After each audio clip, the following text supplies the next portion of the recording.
आदिभ्यो ब्रह्म विद्या संप्रदाय कर्तृभ्यो वंश ऋषिभ्यो महद्भ्यो नमो गुरुभ्यः। सर्वोपप्लवरहितः प्रज्ञानघनः प्रत्यगर्थो ब्रह्मैवाहमस्मि। नारायणं पद्मभवं वसिष्ठं शक्तिञ्च तत्पुत्र पराशरञ्च व्यासं शुकं गौड़पदं महान्तं गोविंद योगीन्द्रम अथास्य शिष्यं श्री शंकराचार्यम् अथास्य पद्मपादं च हस्तामलकं च शिष्यं तंत्रोटिकं वारुत्रिकारम् अन्यान् अस्मद्गुरून् सन्ततम् आनतोऽस्मि। श्रुति स्मृति पुराणानाम् आलयं करुणालयं नमामि भगवत्पादं शंकरं लोकशंकरम्। शंकरं शंकराचार्यं केशवं वादरायणं सूत्रभाष्यकृतौ वन्दे भगवन्तौ पुनः पुनः। ईश्वरो गुरुः आत्मेति मूर्तिभेद विभागिने व्योमवद्व्याप्त देहाय दक्षिणामूर्तये नमः। अशुभानि निराजष्टे तनोते शुभ संततिं स्मृतिमात्रेण यत्पुंसां ब्रह्म तन्मंगलं परम्। अति कल्याण रूपत्वान् नित्य कल्याण संश्रयात् स्मृतीणां वर्धत्वाच्च ब्रह्म तन्मंगलं विदु। ओंकारश्चात्र शब्दस्य द्वैतौ ब्रह्मणः पुरा कंठं भित्त्वा विनिर्यातौ तस्मान् मांगलिकौ उभौ। ओम तत्सत् परब्रह्मणे नमः। श्री राम जय जय राम। श्री राम जय जय राम। श्री राम जय जय राम। धर्म की अधर्म का प्राणियों में विश्व का हर हर महादेव।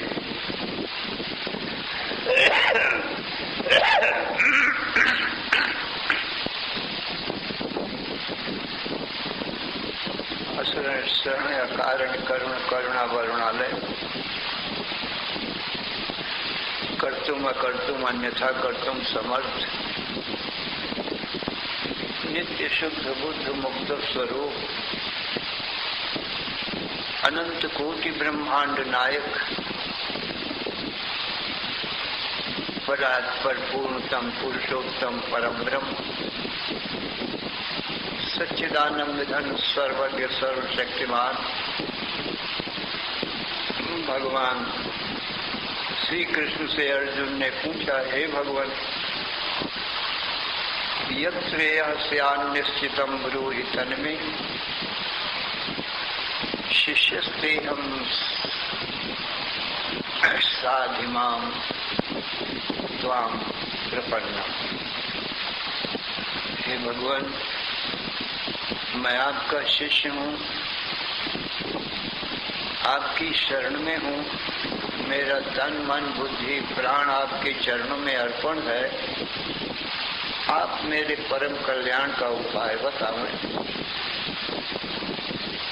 तो भगवान श्री कृष्ण बोले, हे अर्जुन, सावधान मन से श्रवण करो। एक तो मैं हूं और दूसरी मेरी माया है और तीसरा कोई नहीं है। अर्जुन, ये जितना भी दृश्य जगत है, जागृत के रूप में, स्वप्न के रूप में, सुसुप्ति के रूप में, क्या व्यष्टि क्या समष्टि, स्थूल सूक्ष्म कारण, ये तीन शरीरों के रूप में क्या समष्टि क्या व्यष्टि, ये सब की सब मेरी माया है। ये सर्वथा असत है और व्यष्टि समष्टि सभी शरीरों के भीतर बैठकर देखने वाला देही चेतन आत्मा दृष्टा ज्ञान स्वरूप मैं ही सच्चिदानंद घन ब्रह्म हूँ। अर्जुन, समष्टि माया रूप उपाधि में अभिव्यक्त हो करके मैं ही नारायण कहलाता हूँ, ईश्वर कहलाता हूँ। व्यष्टि जागृत स्वप्न सुसुप्ति रूपी उपाधि में अभिव्यक्त हो करके, प्रकट हो करके, प्रतिबिंब रूप से, आभास रूप से मैं ही नर कहलाता हूँ। इसलिए सभी व्यष्टि शरीरों में नर रूप भी मैं ही हूँ, मैंने जीव रूप भी मैं ही हूँ और समष्टि उपाधियों में प्रतिबिंबित होकर के नारायण रूप माने ईश्वर रूप भी मैं ही। ये नर नारायण ईश्वर और जीव ये मेरे नाम जो पड़े हैं, ये उपाधियों की वजह से पड़े। व्यष्टि समष्टि रूपी माया है, सब मिथ्या है, सत्य नहीं है। माया मिथ्या, माया भी सत्य है। तो अर्जुन, मैं तो मायापति मायावी हूँ, मैं सत्य हूँ। समष्टि व्यष्टि सभी माया मेरी है, परंतु मिथ्या है, छाया के समान है, दृश्य कोटि में है। व्यष्टि समष्टि संपूर्ण माया का दृष्टा साक्षी ईश्वर रूप में, जीव रूप में मैं ही विराजमान हूँ। इसलिए मैं ही सदरूप हूँ, मैं ही चिद रूप हूँ और मैं ही आनंद रूप हूँ। अर्जुन, इसलिए तू अपने आप को तो मेरा ही स्वरूप जान, क्योंकि नर नारायण तो एक ही है। समष्टि व्यष्टि जो माया है वो मिथ्या ही है, छाया के समान है। मेरी माया को अर्जुन मैं जानता हूँ, तू नहीं जानता, पर मेरे बताने से जान कि स्थूल सूक्ष्म कारण ये व्यष्टि माया और विराट हिरण्यगर्भ अव्याकृत ये समष्टि माया है।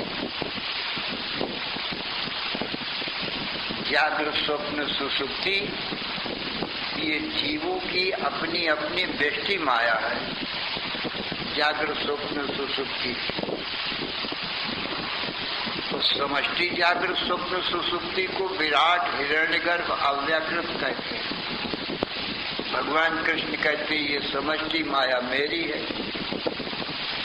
परंतु व्यष्टि समष्टि सब माया ही है, भेद नहीं मायापने में।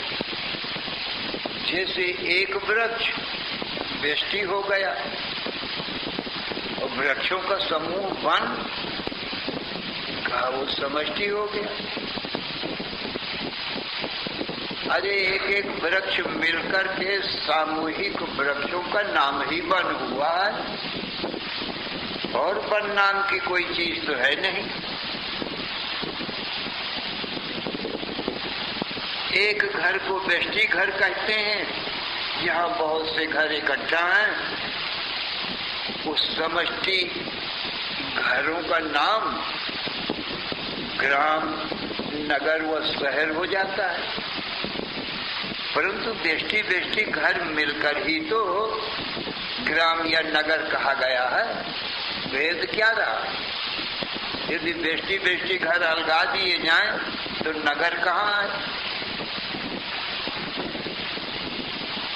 इसलिए जैसे एक शरीर है तैसे सारा संसार है। जो एक शरीर का हाल है सो ही सारे संसार का हाल है। व्यष्टि समष्टि में कोई भेद नहीं है।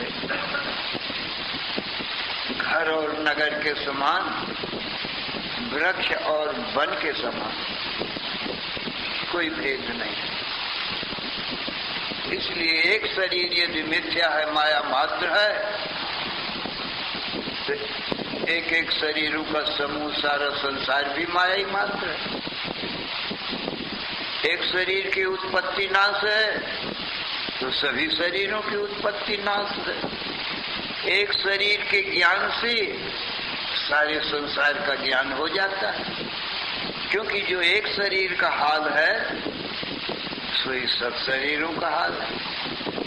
चाहे समष्टि ईश्वर के शरीर विराट, तो चाहे व्यष्टि जीव के शरीर, उनमें भेद व्यष्टि समष्टि में है नहीं।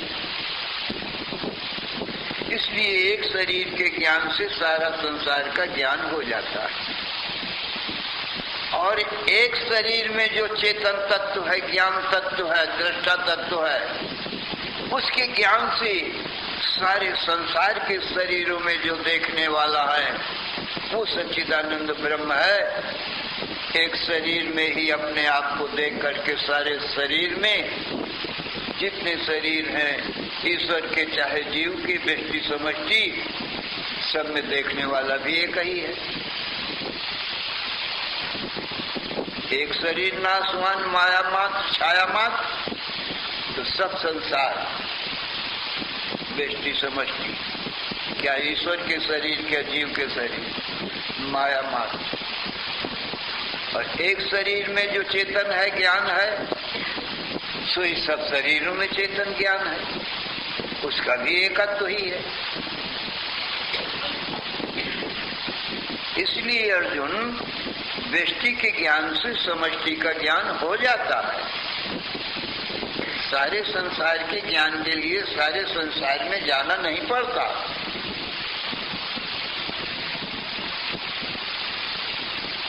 इसलिए तू समझ ले कि व्यष्टि समष्टि सारे ही शरीर और स्थूल सूक्ष्म कारण और विराट हिरण्यगर्भ अव्याकृत, ये सब के सब माया मात्र।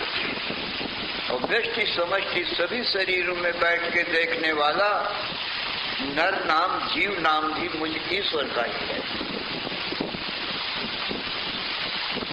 इसलिए जीव ईश्वर में भेद नहीं है, जीव ईश्वर तो एक है। इन्हीं का नाम नर नारायण।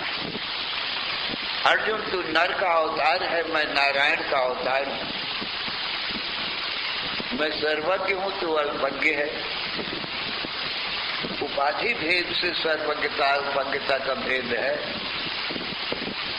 वास्तव में नहीं।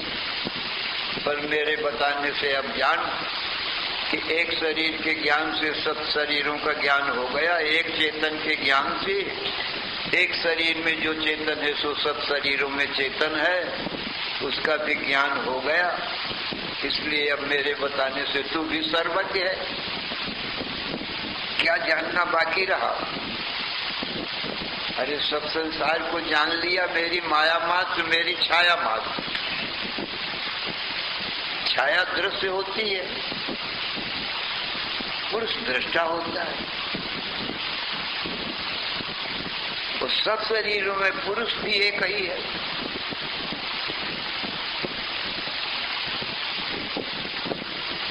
इसलिए सर्वज्ञता में क्या धोखा रहा अर्जुन? क्या जानना बाकी रहा? ईश्वर, जीव, जगत। ईश्वर और जीव तो नर नारायण मुझ ब्रह्म का ही स्वरूप है, एक ही है। और जितना भी जगत है वो सब माया मात्र है, वो भी एक ही है। इस जगत को ही क्षेत्र कहते हैं, माया को ही क्षेत्र कहते हैं, और इसके ज्ञाता को, दृष्टा को क्षेत्रज्ञ कहते हैं। इदं शरीरम कौन्तेय क्षेत्रमित्यभिधीयते एतद् यो वेत्ति तं प्राहु क्षेत्रज्ञेति तद्विदः। क्षेत्रज्ञं चापि मां विद्धि सर्व क्षेत्रेषु भारत क्षेत्र क्षेत्रज्ञयोर ज्ञानम यत्तद् ज्ञानम मतम मम। अर्जुन, इन शरीरों को क्षेत्र कहते हैं, स्थूल सूक्ष्म कारण जागृत स्वप्न सुषुप्ति। इसको माया भी कहते हैं, प्रकृति भी कहते हैं, इसी का नाम क्षेत्र भी है। क्षेत्र नाम खेत का है, खेत को ज्ञान तो होता नहीं, इसी को छाया कहते हैं। छाया को ज्ञान तो होता नहीं, माया को ज्ञान होता नहीं, इसलिए इसको क्षेत्र कहते हैं, खेत कहते हैं। भगवान कहा मैं किसान रूप हूं, किसान ज्ञानवान होता है, सब खेतों को जानता है, कौन से खेत में कौन सा बीज बोया जाए ये जानता है। और वो जो बीज बोए जाएंगे वो कई गुना करके वो खेत लौटाल भी देंगे। किसान को ये भी ज्ञान है। इसलिए जो उर्वरा भूमि है, अब कोई ऊसर भूमि है, खेत ऊसर भूमि में तो पैदा नहीं होता है, मरुभूमि है, ऊसर भूमि है, जहाँ बालू ही बालू है, जहाँ रेहू ही रेहू है, ऊसर वर्षा तृण नहीं जामा। ऊसर में वर्षा हो तो घास भी नहीं उगती। तो किसान को तो ज्ञान है, और जो उपजाऊ भूमि है, उर्वरा भूमि है, उसका भी ज्ञान है। तो किसान को खेत का ज्ञान है, खेत को कुछ भी ज्ञान नहीं है। इसलिए खेत उर्वरा भूमि में ही किसान गेहूं, जौ, चना, आम, अमरूद, अनार, अंगूर आदि होता है, लगाता है, उसमें पैदा होता है। और ये भी ज्ञान है कि मैं 10 मन गेहूं दे दूंगा, इन खेतों में बो दूंगा तो ये 50 मन हमको लौटाल के देंगे, ये भी ज्ञान है। भविष्य का ज्ञान है कि ये खेत रखेंगे नहीं, लौटाल देंगे। ऐसा नहीं है कि ऋण ले करके और फिर देवे नहीं, 10 मन लेंगे तो 50 मन देंगे, ये भी है। यदि किसान ये न जाने तो 10 मन गेहूं खेत में माटी में मिला करके नहीं आवे, व्यर्थ में क्यों मिलाएगा, अपने खाने से भी चले जाएं। इसलिए मालूम है किसान को कि नहीं, खेत रखेंगे नहीं, लौटाल देंगे, और कई गुना करके लौटा लेंगे, इसलिए बोता है। पर खेत को तो कुछ भी ज्ञान नहीं है, न ऊसर भूमि को कुछ ज्ञान है, न उपजाऊ भूमि को कुछ ज्ञान है, किसान ही ज्ञानवान है। इसी प्रकार से भगवान कहते हैं कि हे अर्जुन, मैं क्षेत्रज्ञ ही, मैं परमात्मा ही, मैं भगवान ही किसान के समान ज्ञानवान हूं। और अर्जुन, इसीलिए मेरा किसान के घर में अवतार भी हुआ है। कृषि गौरक्ष वाणिज्यम वैश्य कर्म स्वभाव। कृषि माने किसानी करना, खेती करना, गऊ की रक्षा करना, गौ पालन करना, वाणिज्य व्यापार करना, ये वैश्य का धर्म है। तो उसी घर में नंद यशोदा के यहाँ किसानी होती थी। वो विषाम पति थे, वैश्यों के राजा भी थे छोटे, नंद बाबा। उनके घर में मैंने जन्म लिया। तो वहाँ खेती भी हो रही है और गौएं भी खूब चराई जा रही हैं, बहुत गौएं भी हैं। तो मैंने खेती किया, मैंने गौएं चराई। अर्जुन, संसार में यदि सबसे बड़ा कोई धन है तो अन्न ही है और दूध घी है, और इससे बड़ा संसार में कोई भी धन नहीं है। चाहे सुवर्ण का पहाड़ मिल जाए, हिमालय जैसा पर्वत मिल जाए, परंतु अन्न के बिना ये सोने के पर्वत पाने से प्राण नहीं बचेंगे, मर जाएगा। सोने का पर्वत भले ही न मिले, परंतु अन्न होगा तो प्राण नहीं जाएंगे, जीवित रहेगा। इसलिए वेद में लिखा है अन्न ही सबसे बड़ा संसार में धन है, इससे बढ़कर के कोई धन नहीं है।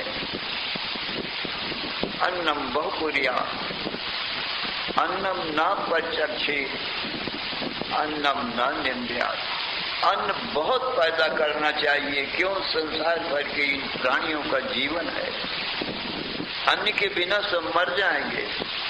त्रिलोकी का राज्य पाने से नहीं मरेंगे। अन्न न हो तो त्रिलोकी का राज्य मिले तो क्या है, मराया है। कथा है किसी राजा के राज्य में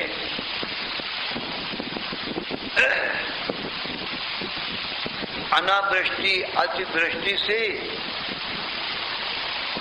कुछ पैदा नहीं हुआ, सब प्रजा भूखी मरने लगी।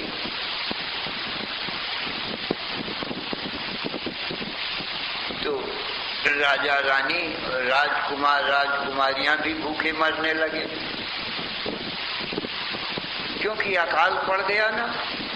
बहुत वर्षा हो जाए तो भी अकाल, अब बिल्कुल वर्षा ना हो तो भी अकाल, और जल बिना अन्न होता नहीं। इस प्रकार से अकाल पड़ गया। राजा के घर में तो सोने चांदी की कमी नहीं है, रुपया पैसा की कोई कमी नहीं है, परंतु एक अन्न न होने से भूखे मरने की नौबत आ गई। मंत्री को कहा पता लगाओ कहीं अन्न मिले जिससे प्राणों की रक्षा हो, नहीं तो मैं और मेरी रानी और मेरे राजकुमार राजकुमारियां ये भी बचेंगी नहीं, मेरी प्रजा में कोई बचेगा नहीं, अन्न के बिना मर जाएंगे। मंत्री निकला, प्रजा में घूमने लगा। एक गांव में एक किसान था, उसकी बहुत खेती होती थी, लंबी किसानी करने वाला थी, बहुत खेत थे उसके पास में, और कई कई वर्षों का कमाया हुआ अन्न उसके घर में रखा था। जब अकाल पड़ा तो वो किसान सभी गरीबों को अन्न बांट रहा था। वो किसान सोचा कि मेरे ही जीवन से क्या है, यदि मेरी भाई बहन सब मर जाए तो मैं अकेला जीकर क्या करूंगा। ये सब मेरे भाई बहन हैं। ये इस ज्ञान दृष्टि वाला किसान था, जिसमें सब भाई बहनों में आत्मीयता थी, अपनापन था। ये इसलिए वो सबको बांटता था, ऐलान कर दिया था मेरे घर से ले जाओ, जब तक अन्न रहेगा तो सब कोई जिएंगे, नहीं रहेगा तो सब कोई मरेंगे, तो हम भी मरेंगे, पर मैं ही जीऊं और बाकी मर जाएं, ये तो मैं देख नहीं सकता अपने भाई बहनों का मरना। ऐसी ज्ञान दृष्टि वाला किसान था।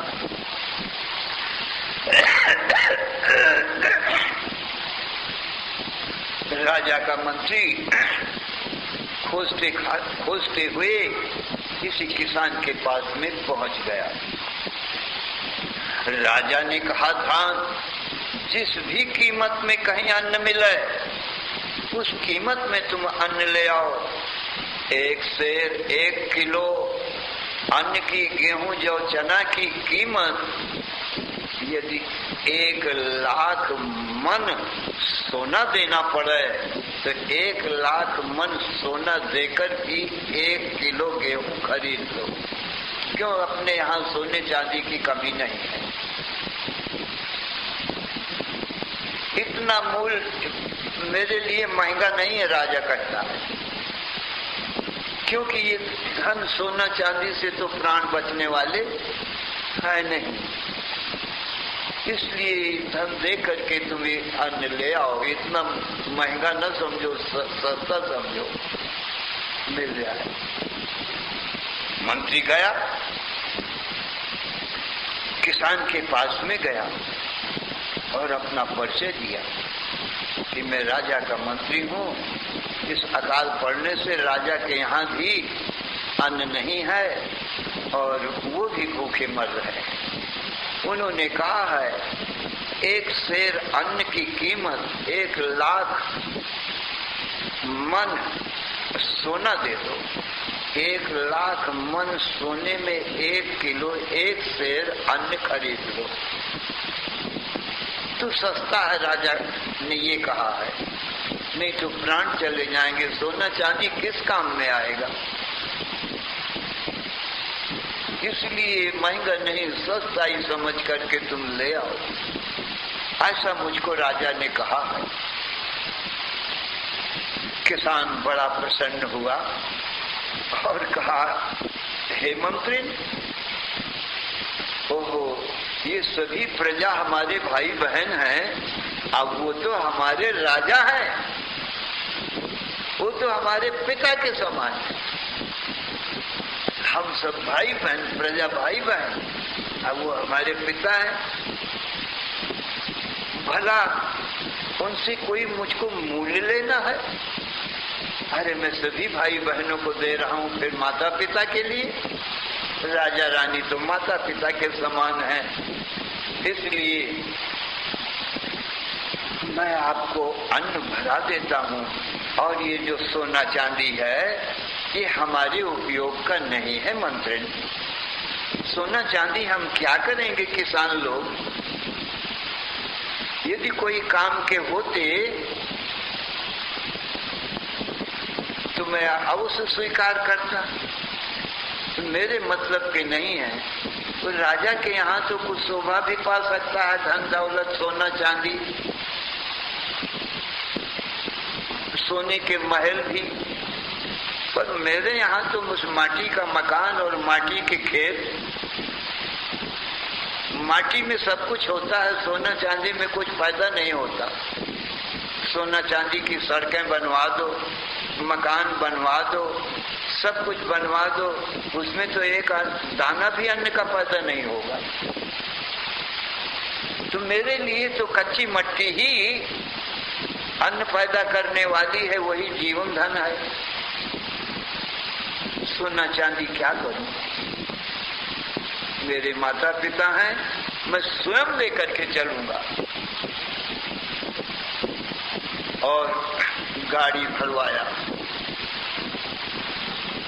एक गाड़ी, उसमें कितने मन अन्न भरवा करके और स्वयं कहा, हे मंत्री, चलो मैं आप स्वयं लेकर के चलूंगा और उनके दर्शन करूंगा और उनको ये अन्न दूंगा।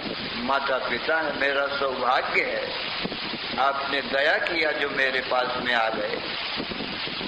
इस प्रकार से सज्जनों लेकर के वो राजा के पास पहुंचा, साष्टांग दंडवत प्रणाम किया, कहा प्रभु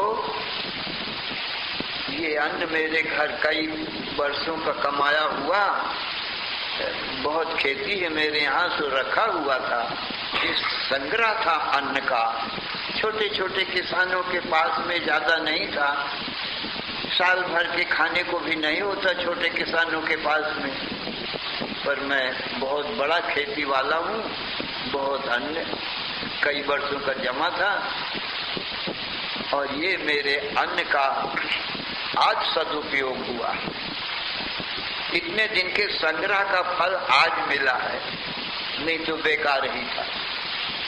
इस प्रकार से सज्जनों राजा को बहुत प्रार्थना किया, प्रणाम किया और वो सब अन्न दिया और कहा हे राजन इसका मूल्य भला माता पिता से क्या मूल्य लेना है, और ये जो सोना चांदी आज धन है ये मेरे मतलब का भी नहीं है, मेरे मतलब के तो ये कच्ची खेती कच्ची मट्टी खेत ही है, तो खेतों की मेरे पास कमी नहीं है, इसलिए वो भी नहीं चाहिए, इसको आप स्वीकार करो।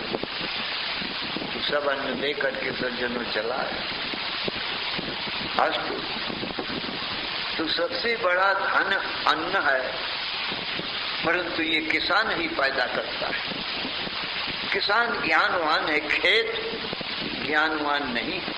भगवान कहते हैं कि अर्जुन मैं किसान हूँ, माने ज्ञानवान हूँ, इसीलिए किसानों के घर जन्म लिया हूँ, अन्न खूब पैदा करता हूँ और खूब गौएं चराता हूँ, दूध की खूब होता है, हम खाते हैं, हमारे भाई बहन सब खाते हैं, और जंगल में शुद्ध हवा यहाँ दुर्लभ है, बस्ती में जंगल की हवा भी खाते हैं। जो गाँव चराने जाएगा वो जंगल की हवा उसको तो मिलेगी।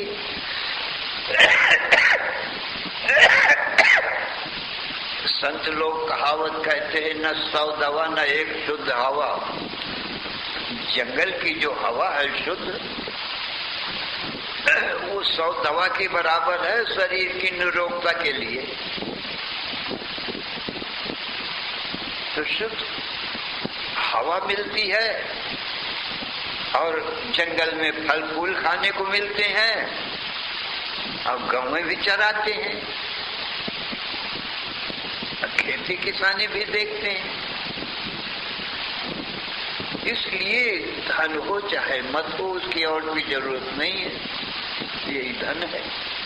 अस्तु, कहने का मतलब ये जितने जीव हैं अर्जुन वो मेरा स्वरूप होने से किसान के समान ज्ञानवान है, क्योंकि सभी जीव अपनी खेती भी जानते हैं। अर्जुन ये शरीर भी खेत है, क्योंकि इनको भी ज्ञान नहीं है। इन शरीरों में भी सुख या दुख बोया जाता है तो वो लौटा के दे देते हैं।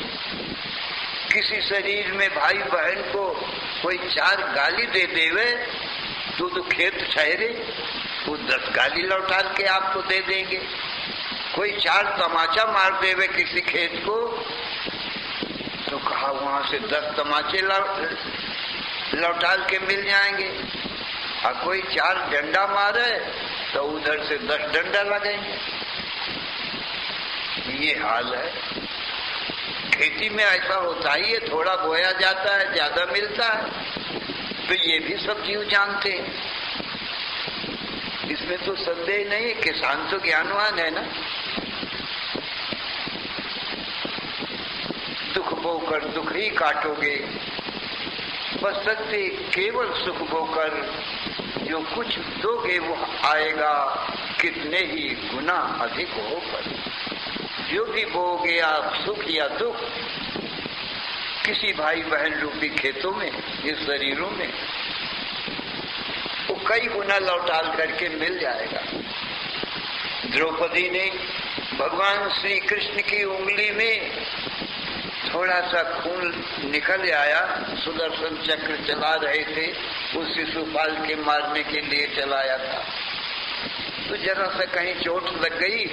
द्रौपदी ने तुरंत अपनी नई साड़ी फाड़ करके और उंगली में बांध दिया। कृष्ण भगवान ने द्रौपदी से कहा, द्रौपदी तूने तनिक चीर फाड़ बोयो अंबर को अपार बीज, मैं तो तेरा ऋणी हो गया। ये ऋण तो मुझको कई गुना करके एक एक तागे के हजारों हजारों करोड़ों करोड़ों तागे लौटाना पड़ेगा तुम मुझको, तुम्हारा ऋण द्रौपदी। समय आने पर मैं इसको अवश्य लौटा दूंगा। वही जब चीरहरण दुशासन कर रहा था तो उसी खेती का बदला देने के लिए कृष्ण आए थे। द्रौपदी की चीर बढ़ाए तो वो थोड़ी सी बोया था ना उसने, तनिक चीर फाड़ बोयो अंबर को अपार बीज। भगवान कृष्ण ने दर्शन दिया, द्रौपदी की रक्षा हुई, दुशासन हार गया। इतने चीर बढ़े कि अंबर से अंबर भर गया, आकाश भर गया, पहाड़ लग गया। इतने चीर द्रौपदी के शरीर से निकले और 10,000 गज बल घटो न 10 गज चीर। कहा करे बैरी प्रबल जो सहाय यदुवीर। दुशासन खींचते खींचते हार गया और थक गया और गिर गया। द्रौपदी के चीर न खींच सका, इतने बढ़ा दिया। भगवान कृष्ण ने दर्शन दिया, द्रौपदी ने स्तुति किया, कहा प्रभु आपने मेरी लज्जा रखी, आप न होते तो कौन संसार में मेरी लज्जा रखता। भीष्म, द्रोण, कृपाचार्य, ये सब के सब मेरे पति भी जुआ में अपने को हार जाने के कारण घर में बंधे हुए नीचे से किए हुए बैठे हैं, बोलते तक नहीं है। प्रभु आपने मेरी रक्षा किया। उस समय भगवान श्री कृष्ण ने कहा, द्रौपदी सुन ले, तनिक चीर फाड़ तूने अंबर को बोयो अंबर को अपार भी, ताही को सुयस लोक लोकन में छायो है। ताही हेतु गरुड़गामी, गरुड़ की सवारी त्यागी, लज्जा बचाओ नहीं तो पयादे पांव धायो है। पयादे पांव में दौड़ करके आया हूँ वही ऋण चुकाने के लिए जो तूने बोया था, मेरी उंगली में लगाया था। मैंने कहा भी था, तुझे याद भी होगा कि तेरा ऋणी हूँ, ये मेरा कोई उपकार नहीं है ज्यादा। अरे तूने बोया था तो मुझको तो लौटा के देना ही था। श्रद्धा का दान की दिए होत है अनंत गुणों, हमहू अनेक बार दय के अजमायो है। कहते अघारी बिहारी बहन द्रौपदी सुन, मैंने का कियो तने दियो सो पायो है। ये होता है। तो सज्जनों, हर किसान हर जीव इस बात को जानता है कि जो कुछ भी हम किसी भाई बहन को देंगे वो कई गुना लौटाल के देंगे। किसी भूखी प्यासे को 2 रोटी 1 लोटा जल आप पिला दीजिए। कभी आप उसके गांव में, उसके नगर में, कभी घर में कभी पहुंच जाओ भूले भटके या जंगल में मिल जाए तो सज्जनों आपको दूध ही पिलाएगा, पानी के बदले उत्तम से उत्तम भोजन कराएगा। सज्जनों, वो भूलेगा नहीं कभी कि मैं भूखा था, प्यासा था, ऐसे समय में इन्होंने मुझे प्राणों की रक्षा किया, अन्न और जल दे करके। ये नियम है, खेत रखते नहीं, अवश्य लौटाल करके दे देते।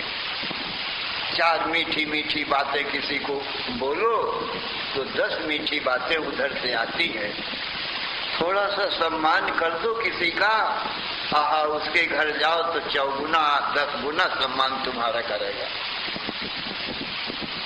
तो जो भी बोया जाए गेहूं बोया जाए तो गेहूं कई गुना होकर होए, और कांटे बोए जाए तो बंगुल कांटे ही बहुत हो जाए खेतों में। यही नियम है। पर ये निश्चय है कि किसान ज्ञानवान है, खेतों को कुछ ज्ञान नहीं। अर्जुन, अब तुम समझ गए, ये सभी खेतों में उत्तम खेती करना चाहिए, सबको सुख देने वाला बीज बोना चाहिए भला, और अपनी आत्मा को किसान पने को भी जानना चाहिए, खेत से अपने को जुदा जानना चाहिए। किसान तो अलग है ना, सुख दुख तो बीज है ना, और किसान तो अलग है बीजों से भी, खेतों से भी। तो अर्जुन, ये सुख दुख रूपी जो कर्म है, अच्छे कर्म बुरे कर्म, सुखदायक अच्छे कर्म, और जो दुख देने वाले हैं वो बुरे कर्म, ये तो बीज ठहरे, और ये शरीर रूपी खेत ठहरे। अर्जुन, ये प्रकृति में है, ये माया में है खेत। और ये किसान है, ये तो भगवान है। तो अपने आप को भगवान मेरा स्वरूप जानो। सभी शरीरों के भीतर मैं परमात्मा ही विराजमान हूँ, मैं ही सब में बैठ करके देख रहा हूँ, और कोई ज्ञानवान है नहीं, बाकी सब माया रूपी खेत ही खेत है। इसलिए अपने में कर्म भी नहीं है, अच्छे बुरे कर्म भी आत्मा में नहीं, और ये शरीर भी अपना स्वरूप नहीं, शरीर रूपी खेतों से अलग है,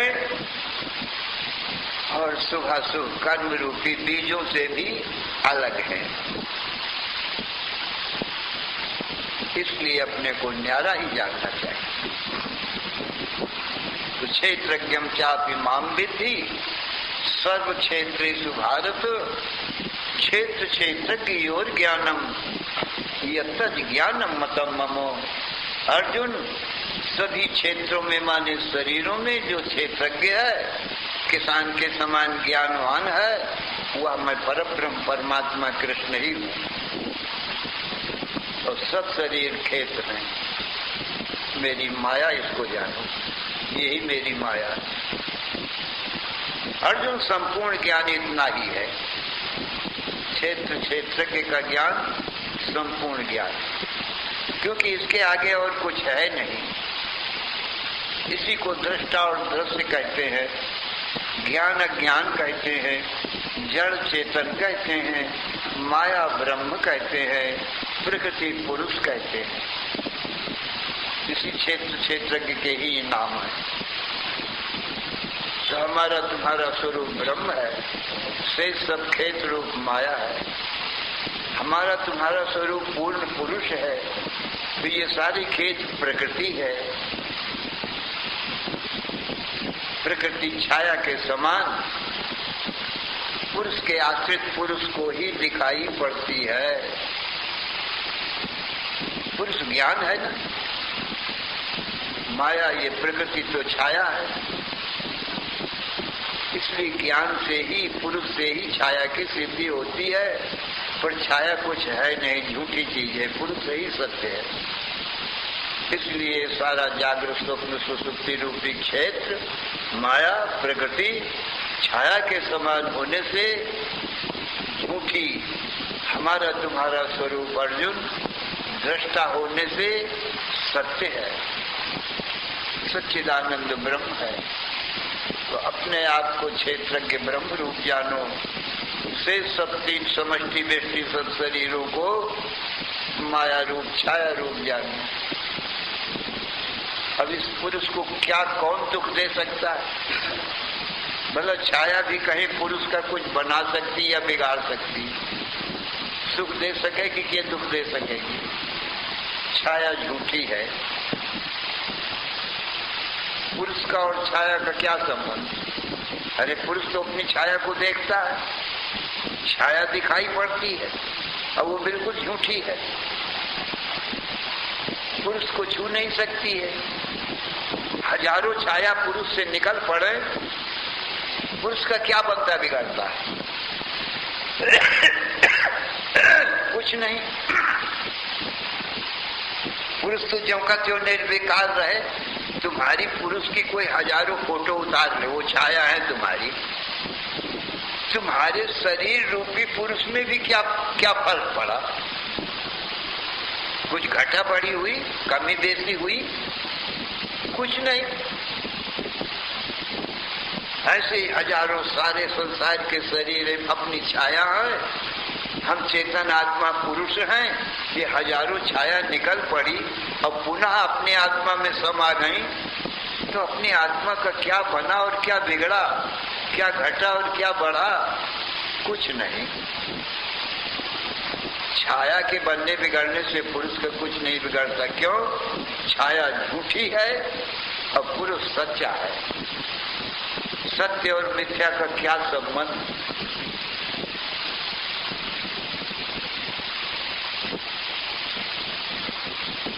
छाया चित्रों से टीवी की शीशा में कोई फर्क नहीं आता।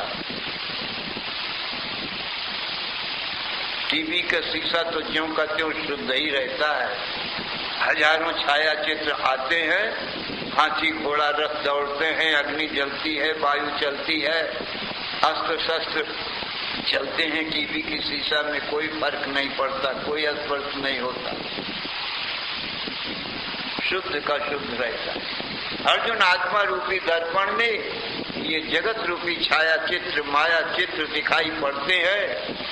जागृत स्वप्न में दिखाई पड़े, सुसुप्ति में खत्म हो गए। तुरी हमारा तुम्हारा आत्मा दर्पण है। आत्मा रूपी दर्पण में ये कोई जागृत स्वप्न का संबंध हुआ नहीं। शुद्ध का शुद्ध रहा, शीशा के समान। तो आत्मा का कुछ बनता बिगड़ता नहीं है। हजारों बार ये जागृत स्वप्न सुसुप्ति रूपी छाया चित्र आते हैं, आत्मा में दिखाई पड़ते हैं और फिर चले जाते हैं। भाई आत्मा रूपी दर्पण तो जो का त्यों शुद्ध ही रहता है। यही दृढ़ निश्चय करना चाहिए और यही है ही। रोज देखते हैं हम कि दिन रात जागृत स्वप्न सुसुप्ति रोज ही आते हैं, हमारी आत्मा में ही दिखाई पड़ते हैं और मैं भी देखता भी हूँ। दर्पण भी मैं ही हूँ, दृष्टा भी मैं ही। दृश्य तो छाया चित्र है, छाया चित्रों से अपना कुछ बनता बिगड़ता नहीं है, क्योंकि छाया चित्र झूठे और दर्पण सच्चा। सत्य मिथ्या का कोई संबंध नहीं। श्री राम जय राम, जय जय राम। श्री राम जय राम, जय जय राम। श्री राम जय राम, जय जय राम। धर्म के अधर्म का प्राणियों में विश्व का हर हर महादेव।